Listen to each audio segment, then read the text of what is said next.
Thank you to DistroKid for sponsoring this video and supporting my channel.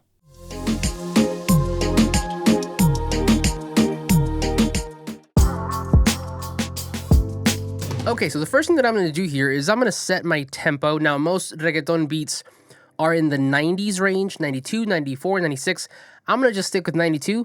That usually is a really safe bet. Now, I'm going to start off with the drums because they are arguably the easiest part of a reggaeton beat since they kind of carry the same cadence. Now, I already have some drums selected here and pre-routed. Now, they sound like this. First things first, then let me open up a MIDI event region here for my first kick. And it was this tom kick here. So we're basically going to do this, duplicate that. From there, let's go ahead and program the second kick. And that one was this one here. So on the 2 and the 4, and then just duplicate that. And now our kick sounds like this, our kick pattern. Next up, let's go ahead and add that snare. Now I'm gonna open up this little region here to bring up my ghost kick so I can see what I'm doing here. And then basically that snare is gonna go here and I believe here. Yep, so and here, and then just duplicate that. Lastly, the little accent snare here. Let me bring in my kick, and snare. It's gonna go right before the first snare. So like right here. And again, just duplicate that. Now I kind of just breezed through these drums and I basically just stuck with whatever samples I already had in my template, simply because again, they're kind of very similar in most beats. And worst comes to worst, I could always just switch these out later if need be. But again, this is what our drums currently sound like. Okay, let's move up now to the melody. Okay, so check this out. I found this patch in a sample pack that I purchased. This is actually from a fellow producer from down the road in Orlando. His name's Austin Hull. He has a company called Make Pop Music, and they make fantastic preset banks for Serum. Now, this one's under the Poptopia, but this is what the patch sounds like. Now, one of the reasons why I didn't program the key early on in the beginning is because I wanted to kind of noodle around with the keyboard myself to see what I can find, and then determine the key from that. So then it would be something like...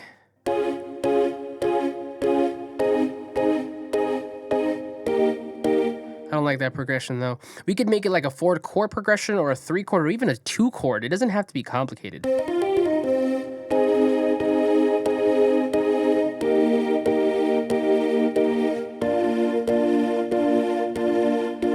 That's cool.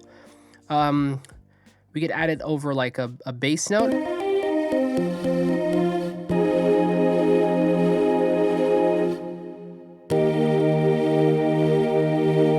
So then it'd be like...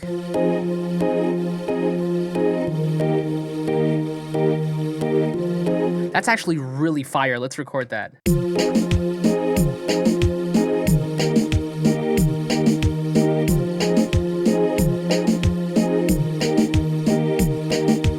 And that was really just 2 chords. So then from here, let's go ahead and just quantize and make this a little better. Let's do velocity 100 and let's do quantized notes, 8th notes. And then we'll take the bottom notes and elongate them. So then we got this. I don't like how long they are. So I'm gonna take these and shorten them because I want them to be more stabby, so.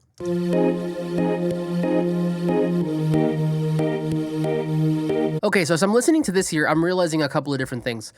Number one is that this bottom bass note is almost kind of serving as like, or could serve as like a lead. So let me explore that a little bit. Let me duplicate this VST. I'm gonna bring this down. We're going to remove the chords from that one and then the bass notes from the top one, right? So they're separated and that way I can treat them separately. So let's take a listen to this little like bass note here. I kind of want it to be modulated like bum ba bum bum ba bum bum ba bum. That could be like its own thing. So to do that, let's bring up an EQ first. Now, I oftentimes cut out a lot of low end, but you have to be really careful. Be purposeful in the cuts that you make, especially on the lower end, because yes, sometimes there's nothing there and it could be just muddying your mix, but a lot of times you could just be thinning out your mix. So as you see me do things, don't just replicate them, see if they sound good in your own system as well, or in your own mix. So I removed everything from 100 and below. Yeah, it's a really annoying frequency, so out of here. From there, to kind of do that like modulation sidechain thing, what I'm gonna do is bring in a kickstart. This is basically like a sidechaining plugin without having to do the sidechaining. So I think a 4th note is a good start, but let's bring this down.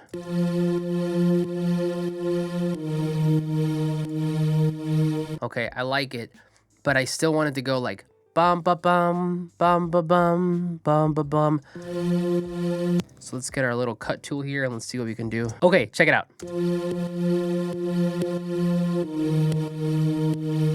It is doing exactly what I wanted to do, but now the only problem is, if you notice, it has like a little weird clicky, like poppy thing in the beginning of every note.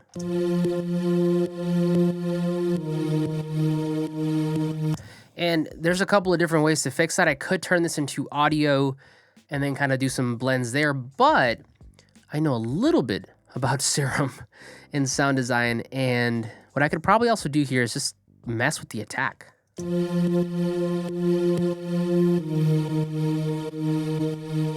Yeah, so much better. So let's bring this back in, and you know, let me call this low synth, and I'll call this key stabs. So then together we get this. Hey.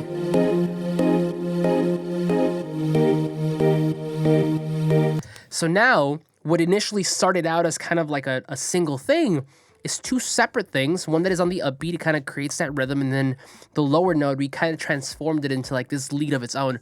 That's super cool. From here, I want to duplicate this to add like a higher frequency information to kind of layer this up, add a different texture. So I'm gonna bring this MIDI down here, and let's see if we can find another patch. All right, so I'm still in that Poptopia preset pack from Make Pop Music. And I found this one that I really like. I think if we layer that on top, it could bring a little bit more oomph to it. So let's take a listen. I'm gonna mute the low synth for now.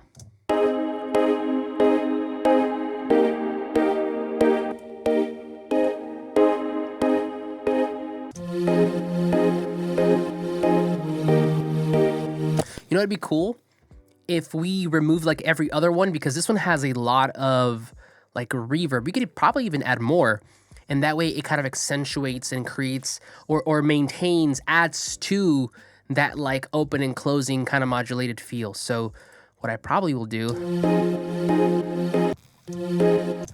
remove these, and then we got, so for this though, let me go ahead and add an EQ first. Then I'm gonna add a reverb, this vintage reverb from Valhalla. And this is just to kind of add more reverb to kind of accentuate whenever this comes in. Let's bring this down.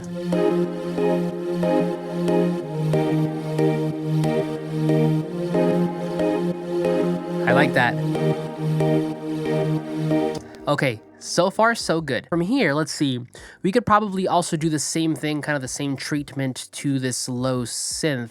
Add something in the higher register.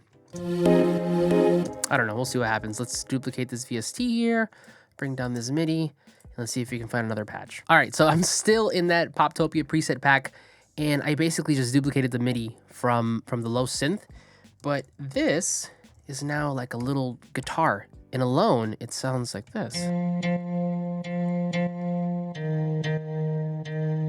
Has the same plugins as the low synth, and together,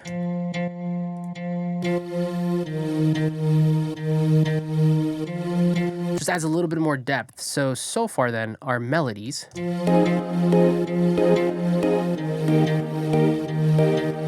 Okay, I like it, but I'm still hearing like little pops. I'm not sure if that's my CPU or like an actual synth, so let me figure this out. Yeah, so it was the first set of keys because I hadn't changed the attack. So I'm gonna bring this up to 28 to match, and that way we get rid of that nasty pop.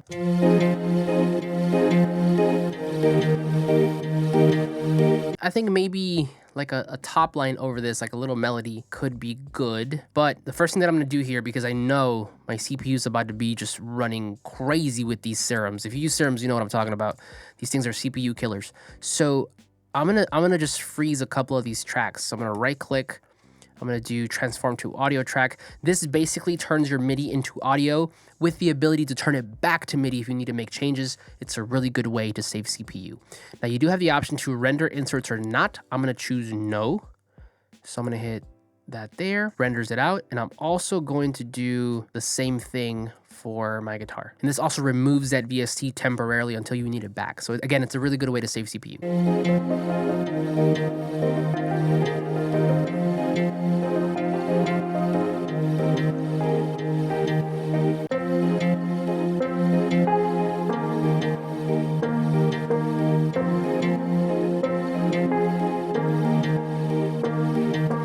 I think I like it. Again, if anything, I could always change it later, but I just want to keep moving forward. I basically duplicated the second key stabs, and I took out the reverb, and I filtered the top end. So let me just call this lead. Let's see what it sounds like now with our drums.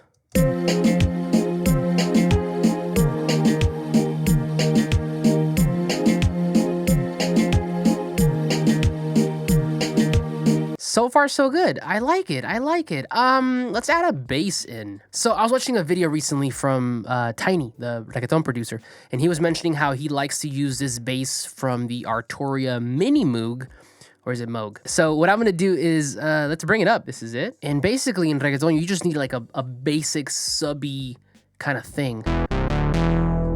So bass, and I believe it was this one, a bass you'll choose. Sounds basic enough. Let's bring it down an octave. This'll do. Now the bass for reggaeton beats is usually pretty simple. It's like very short notes, like bum, bum, and that's what we're going to do. Now, to be able to program it, I need the bass note of the chords that we played. Now, I believe I played inversions of an A flat major. Yep, A flat, and then E flat. If you don't know what you played, a couple of different things you could do. Open up the piano roll now in Studio One. It tells you what chord you're playing. So A flat, E flat. The other thing you could do is you could just bring this up to scalar if you have it, which if you're a producer and you don't have it, something's wrong. This thing is super clutch. Now, once you have it here, go ahead and solo that, open it up, go over to detect, record, and then just play. Still, our root notes for those chords are A flat and E flat, which means that is the notes that our bass needs to be. So then let's go ahead and bring this back down to where it's supposed to be. And then for our bass, this little mini moog here, let's call this bass. We're going to open this up, and then we're going to do A flat, which is also G sharp. And then we're going to do E flat, which is also D sharp. So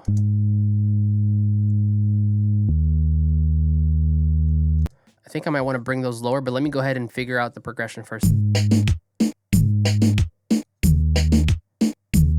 Maybe an octave down though. Yeah. And I feel like this could use a little bit of sausage fattener, a little bit of distortion. You could use any distortion plugin, it doesn't really matter.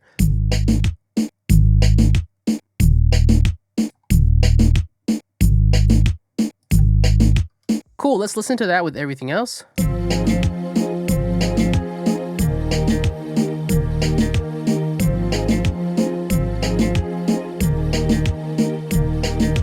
From here, we need to bring some life to these drums. We still don't have a hi-hat, and I'm gonna add just, I don't know, we'll see what we can find. I'm gonna open up Splice and add some percussion loops. Okay, check it out. I added 3 things from Splice. Number 1 was a hat loop. That sounds like this. It has a snare in there as well. The second was this tambo. I'm a sucker for a tambourine or a good shaker. And then this little like perk roll. So if we add them in, this is what our drums sound like now. I'm gonna include the bass. Just adds so much more oomph. If we take them out, boring. Hey. Okay, the only thing that I want to fix from here is this hat loop, because I really wish it didn't have that snare, or at least that it was like separate. But I do know that at least I could cut it out. I could just do this, right? And then just remove it. But there is a hi-hat note embedded within that specific segment where the snare also hits. So if I take it out, it just feels weird. And I could try replacing it with like another one from that loop, but I don't know if it's gonna sound good. So what I'm gonna do is I'm gonna use Studio One's clip gain feature to lower that snare and raise the hi-hat, basically using it as like a pseudo volume button. So what I'm gonna do here is I'm gonna right click gain envelope right there, and I'm gonna click in the beginning right there, and I'm going to raise it so it only raises, you see how it's only raising the hi-hat or that portion. So I'm gonna raise it, I don't know, maybe like 5. Same thing here, raise it like 5. And then the hi-hat, or I'm sorry, the snare, I'm gonna lower it like 3. So let me finish this up and I'll show you what I got in a minute. Okay, so check it out. I lowered the portions that had the snare and raised the ones that had the hi-hat. So now the snare blends, that snare in the loop blends a little better with the one that I already had, and we get to hear the hi-hats a little better. So our drums now sound like this.